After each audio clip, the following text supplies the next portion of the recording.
Nous sommes le mardi 3 décembre 2013. Bonjour, bonsoir à tous. Bienvenue dans ce journal. Pulsation, l'essentiel de l'actualité de la journée. À la une de l'actualité, Moïse Jean-Charles assimile à un tract la note de protestation de Famille Lavalas du fait que le sénateur se présente comme membre du parti ainsi que le député Arnel Bélisaire. Moïse Jean-Charles dénonce des membres du directoire de Famille Lavalas qui, avec la complicité de l'ambassade américaine, chercheraient à affaiblir la mobilisation contre le pouvoir en place. Le sénateur Wenceslas Lambert proteste contre la correspondance du président du Sénat, Deusol Simon Dera, a adressé à son homologue chilien sollicitant l'appui des troupes chiliennes de la MINUSTAH au cas où il y aurait des troupes dans le pays. Wenceslas Lambert parle de crimes de haute trahison et appelle à la destitution du président Dera. Vitres de véhicules cassés, jets de pierre, gaz lacrymogène à profusion. Une vive tension régnait ce mardi devant les locaux du ministère de la Justice et de l'INAGE à l'occasion de la manifestation des étudiants. Ils réclamaient la réintégration de 4 étudiants expulsés de l'INAGE et justice pour leur camarade Ronel Désir, dont la main droite a été arrachée suite à l'explosion d'une grenade lacrymogène lancée par un policier lors d'une manifestation le 18 novembre dernier. Avec un score de 19 sur 100, Haïti figure au 163e rang du rapport 2013 de Transparency International sur l'indice de corruption à travers le monde. C'est le même score qu'en 2012, mais le pays a progressé de place. La haut-commissaire de l'ONU aux droits de l'homme a fait état lundi pour la première fois de preuves indiquant une responsabilité du président Bachar al-Assad dans des crimes contre l'humanité en Syrie, où le conflit a tué près de 126 000 personnes, selon un nouveau bilan de l'Observatoire syrien des droits de l'homme. La Fédération italienne de football va demander jeudi à la FIFA que soient mis en place 2 temps morts par match lors du mondial 2014 au Brésil en raison de la chaleur et de l'humidité. Les Portland Trail Blazers ont mis un terme à la série gagnante, cette victoire de rang des Indiana Pacers en s'imposant 106-102 malgré les 43 points records de Paul George. Voilà, mesdames et messieurs, pour le menu du journal.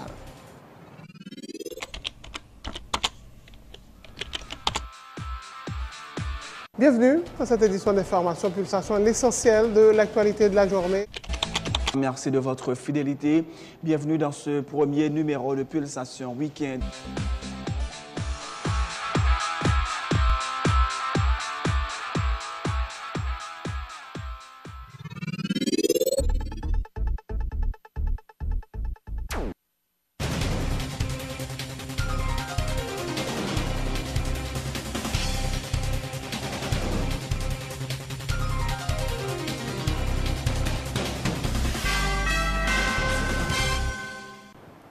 Donc, chef, bonjour, bonsoir, bienvenue dans ce journal. Il n'a pas tardé à réagir à la note de presse de Famille Lavalas. Je veux parler du sénateur Moïse Jean-Charles. Il banalise même cette note datée du 2 décembre, décision dans laquelle le directoire rappelle qu'en dehors du comité exécutif, nul n'est autorisé à parler en son nom et d'ajouter que l'admission des membres est régie par des règlements. Famille Lavalas a aussi protesté contre les déclarations du sénateur Moïse Jean-Charles et du député Arnel Bélisaire se présentant comme membre du parti. Moïse Jean-Charles, qui assimile cette note à un tract, a dénoncé des membres du directoire de Famille Lavalas qui, avec la complicité de l'ambassade américaine, chercheraient à affaiblir la mobilisation contre le pouvoir en place. Le parlementaire réaffirme sa volonté d'aller jusqu'au bout, ajoutant que toutes les conditions sont réunis pour une révolution en Haïti.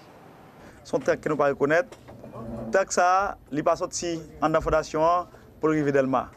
Par contre, nous indexé l'ambassade américaine avec pouvoir matériel, avec directeur Famille Lavalas qui font trio pour être capable de craser la mobilisation qui est dans le pays. Nous venons le matin, nous ne sommes pas venus pour nous attaquer personne. Mais un fait certain, les gens qui veulent prendre initiative sous base contre Moïse Jean-Charles, ils n'ont pas de pouvoir politique, ils n'ont pas de moralité pour capable prendre l'initiative. En conséquent, jusqu'à 7 présentes minutes, jusqu'à preuve du contraire, nous avons attendu M. Arixide lui-même pour opiner et le délai pour ça. Après de ça, on a parlé et nous allons parler. Nous parlons de date, ça me connaît. En attendant, je m'attends à prononcer, nous-mêmes nous considérons ça comme un tract. Ensuite, il y a des moments historiques dans la vie paysan. Moïse, c'est Toussaint qui a assassiné. C'est pour nous connaître ça, oui. Toussaint a dit, il n'a pas voulu l'indépendance paysan, il voulait Haïti rester en colonie pays la France. Eh bien, Moïse a dit non, il faut qu'on révolution pour nous prendre l'indépendance paysan. Toussaint assassiné. Dans un moment difficile, peuple haïtien est là. Directeur famille Lavalade qui est notre directeur bourgeois, Makouto bourgeois. Et bien finalement, il y a un peuple haïtien coup de poing dans le dos. Là, pour décision contre moi, ce n'est pas contre Moïse Jean-Charles. Mais son plan, on trio par les nationales, directeur familial avec l'ambassade américaine, après dernière manifestation, et bien trois équipes ça mettez ensemble pour créer cette mobilisation. Comment c'est Marisa pour décision comme ça pour Jean-Bertrand Aristide pas connaître? Ah, parce que non, Jean-Bertrand Aristide, non, il va dans notre. Cependant, nous attendons lui-même les prononcer. En attendant, et je pense que nous-mêmes avons fait travail, non. Mobilisation, tout le monde connaît, c'est le 6.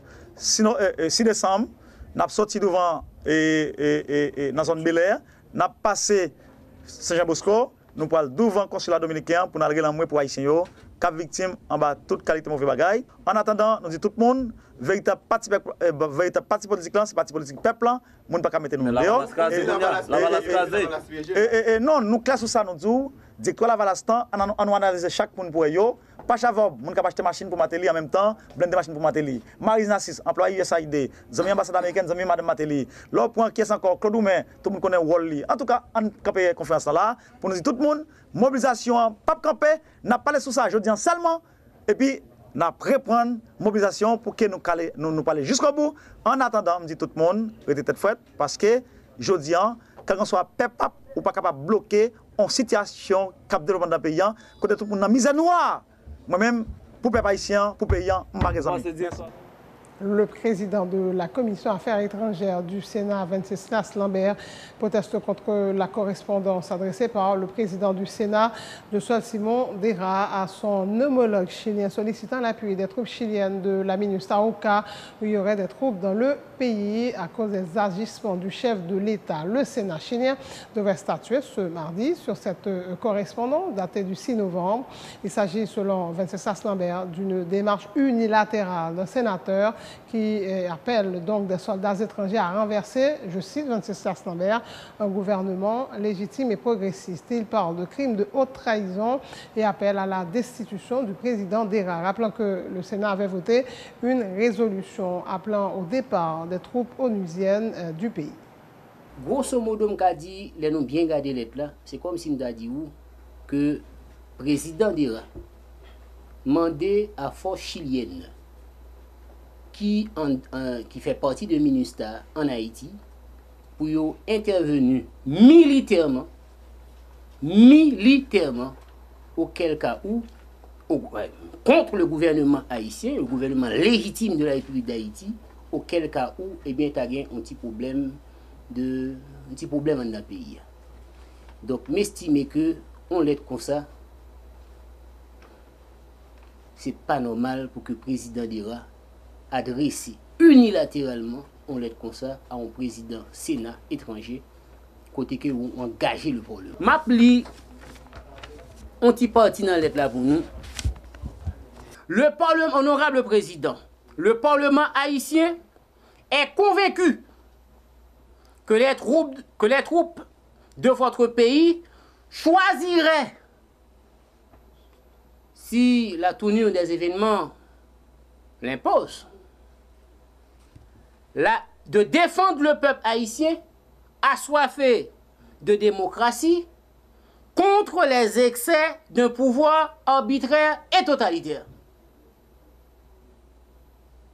Choisirait de défendre. Qui sont mandés au fait là?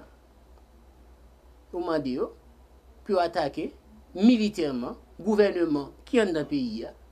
Un gouvernement légitime que le peuple haïtien mette campé, vous demandez pour attaquer militairement. Le président Dera demandé coup d'État militaire. C'est ça le demandé là, un coup d'État militaire contre le gouvernement légitime du pays d'Haïti. Mais ça le demandé. Même quoi que, article 21 de la Constitution, traité ça de lèse-patrie. Traité ça On l'autre gens dit encore, oui. De crimes de haute trahison. Dans le cas ça, un seul sort qui est réservé à président d'Ira, c'est destitution. Autre point de l'actualité, les étudiants étaient à nouveau dans les rues ce mardi pour réclamer la réintégration des 4 étudiants de l'INAG expulsés par le décanat, exiger justice en faveur de leur camarade Ronel Désir, dont la main droite a été arrachée suite à l'explosion d'une grenade lacrymogène lancée par un policier en direction de la faculté d'ethnologie lors d'une manifestation le 18 novembre dernier. Les manifestants qui voulaient pénétrer dans les locaux du ministère de la Justice à l'avenue Charles Sommer a été empêché par la police. Des pierres partaient dans tous les sens. Des vitres de plusieurs véhicules ont été cassées, principalement ceux immatriculés service de l'État. La situation a été tendue également à l'avenue Christophe devant les locaux de l'INAG alors que la police lançait des gaz lacrymogènes. Le témoignage de quelques manifestants. C'est dans quatre revendications et facultés apportées par devant la communauté. Nous avons dit, nous voulons justice et réparation pour Désir Ronel. Nous avons besoin pour le ministère de la Justice là, faire travail pour tourner saleté. Nous demandons tête, Jean-Renel Sano. Nous demandons pour quitter la police là. Parce que nous remarquons, la police a tourné un poste de répression. Nous là nous déterminés et nous disons nous bataille jusqu'au bout. Mais pas que bandit Jean-Renel Sano là pour venir tirer sur nous. Tête Jean-Renel Sano, il faut le ministère parce que pas de justice. Nous avons plus de 1 semaine. Nous prenons la rue pour nous réclamer justice pour frère nous. Jean-Renel Sano fait bouche bée. Et nous-mêmes, si Sénat encore, n'a pas dit, Chambre député a pas fait travail, nous mettons étudiants n'a fait travail nous. Et c'est de force pour nous rentrer pour là-dedans, n'a pas rentrer pour là-dedans pour battre le ministère à blanche. Comment on fait comprendre, on doit y aller inaguer, lui-même l'autre dirigeant a choisi de rentrer à ZAM dans la faculté. Il y aura les armes sur les étudiants dedans. Après ça, il fait drame, il voit une note de presse, il dit étudiants ils battent agent de sécurité pour cacher les armes dans dedans. Comment on fait comprendre de dirigeants dans Yera décider de mettre plusieurs étudiants dehors dans Yera? Comment on fait comprendre ça? En université dans le pays, nous rentrons là-dedans sous base méritocratie parce que les étudiants ont revendiqué de bagailles qu'il y a à condition d'études, ils ont choisi de mettre le dehors. La revendication qui c'est mobiliser contre la corruption qu'a fait en Inagé. Retirer parti privé à Inagé et puis retirer un programme et primatique en Inagé qui c'est faux pas faux. Dans le cadre de mobilisation ça il y a des dirigeants qui prennent une décision pour mettre 4 étudiants dehors dans signe pour yo camper revendication et nous pas camper dans mobilisation nous n'a continuer mobiliser. Non seulement on a demandé pour corruption suspend en Inagé et puis ensuite réintégration 4 étudiants ça soit 10 médias en Inagé. Je vous le disais, plusieurs vitres de véhicules ont été cassées lors de cette manifestation, de cette mobilisation. Ce monsieur, un employé de l'État, affirme avoir été agressé au volant de son véhicule. Par contre, ça qui a passé, c'est dans la route la mienne, mon envahi machine moi, yo crasé, m'pa dire m'pa même comme ça que t'es. Vous comprenez? Au moment que tu as attaqué la machine, tu es encore en dedans. Comment tu fais sortir? Je cours, je paquet là et puis quand il y a là, je retire vite là-dedans. Comment comprendre que les gens ont attaqué? Sans même. Je réduis ça encore, je ne sais pas rien. 2-3 personnes paraissent demander, ils viennent pour voler le téléphone. Et puis, quand il y a la téléphone dans la poche, je me dis, monsieur, non, il joue maman, et puis il roche là dans la machine. Mais qui suit vous comptez par le dossier ça parce que aux victimes de machine noire. Vous allez faire un constat, vous allez poser des complaintes contre X. Un groupe qui a attaqué dans la rue, qui a agressé, qui a écrasé la machine, je ne sais pas faire photo personne, je ne sais pas nom, je ne sais pas adresse, et je vais pour eux. Donc vous n'avez pas une idée de l'origine de ça? Je ne sais pas rien, je ne sais pas dire rien parce que moi-même, c'est passé drôle de coïncidence, je passe dans la zone. Mais ça a fait. Si vous voulez filmer dans la machine, après ça a fait, c'est l'explication que je vais. Avec un score de 19 sur 100, Haïti figure au 163e rang du rapport 2013 de Transparency International sur l'indice de corruption à travers le monde. C'est le même score que le pays avait obtenu en 2012, mais il est passé de la 165 l'Afrique à la 163e position. 175 pays figurent dans ce classement. La présidente de la Fondation Héritage pour Haïti, branche haïtienne de Transparency International, Marilyn Alien, fait remarquer que Haïti ne figure pas parmi les 5 pays ayant les plus faibles indices de perception de la corruption, comme c'était le cas pendant des années. Marilyn Alien salue par ailleurs le travail réalisé par l'ULCC, l'unité de lutte contre la corruption en Haïti, et fait remarquer que si le projet de loi sur la prévention et la répression de la corruption avait été voté, le pays aurait probablement un meilleur score. Le niveau perçu de corruption dans le secteur public dans 177 pays et territoires à travers le monde, 70 des pays qui figurent sur l'indice ont un score de moins de 50 sur 100. La moyenne mondiale du score est 43. Regardons un peu les pays qui sont les mieux classés sur l'indice.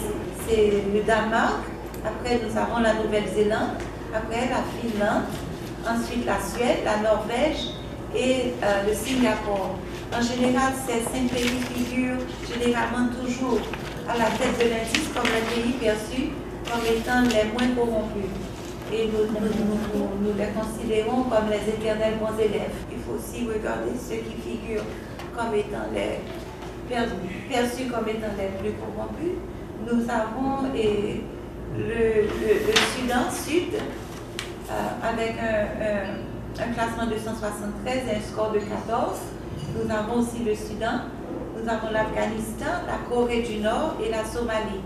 Et nous, en Haïti, je peux vous dire que nous nous sommes réjouis que Haïti ne figure pas parmi ces 5 derniers mal classés. Parce il était un temps où Haïti figurait toujours parmi les 3 ou 4 plus mal classés sur l'indice. Haïti est classé 163 sur 177 pays.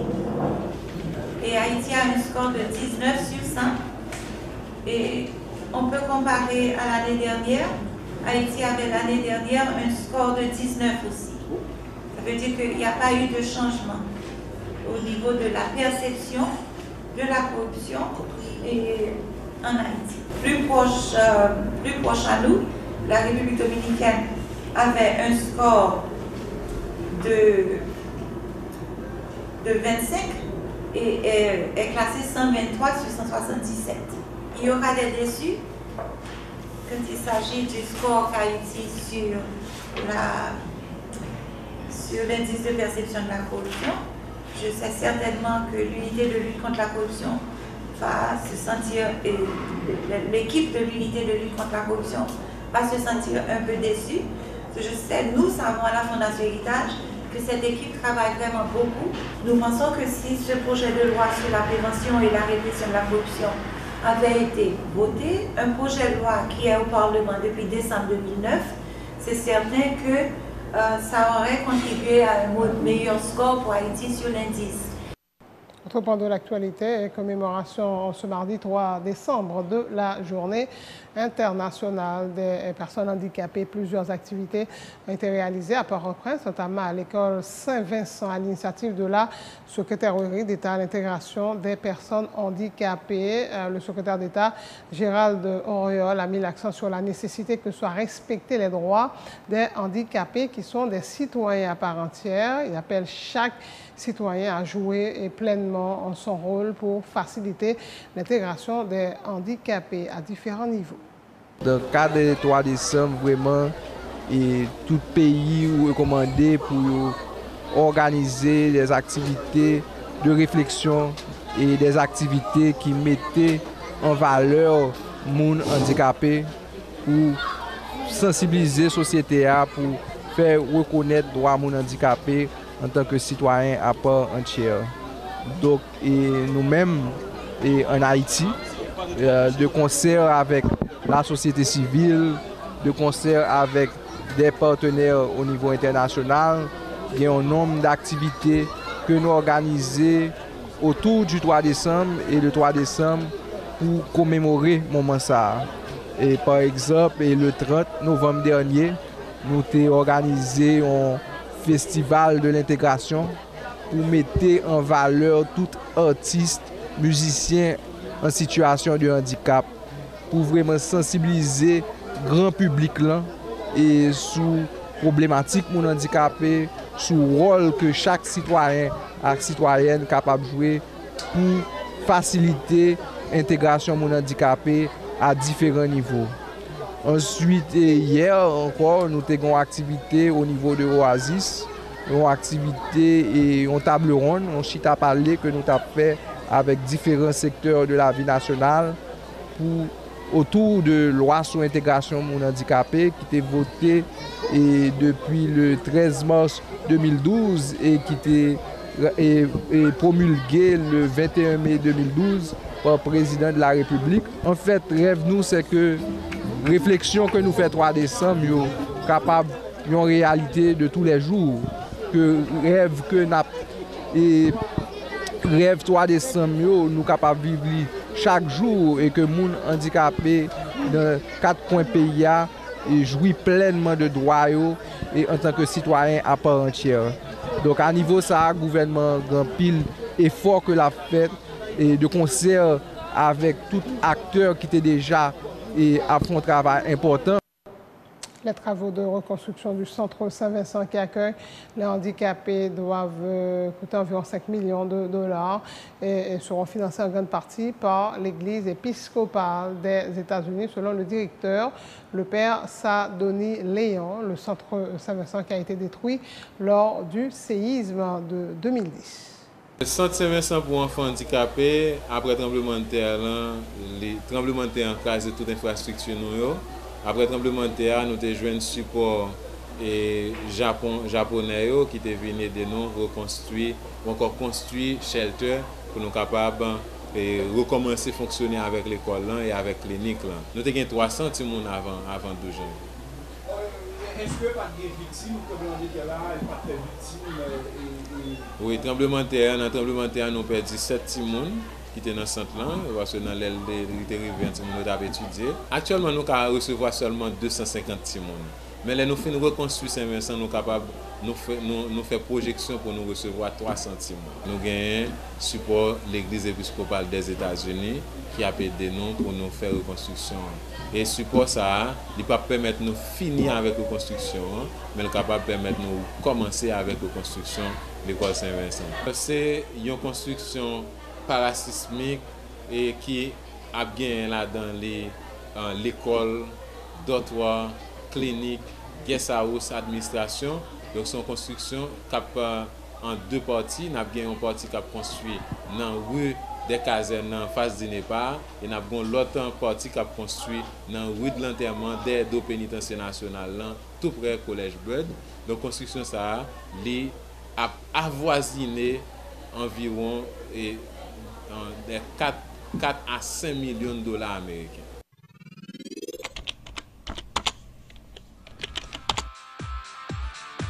Bienvenue dans cette édition d'Information Pulsation, l'essentiel de l'actualité de la journée. Merci de votre fidélité.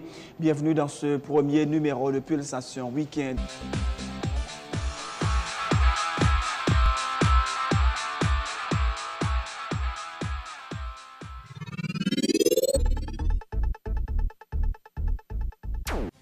À la fin de ce journal, le rappel des titres, Moïse Jean-Charles assimile à un tract la note de protestation de Famille Lavalas du fait que le sénateur se présente comme membre du parti, ainsi que le député Arnel Bélizer. Moïse Jean-Charles dénonce des membres du directoire de Famille Lavalas qui, avec la complicité de l'ambassade américaine, chercherait à affaiblir la mobilisation contre le pouvoir en place.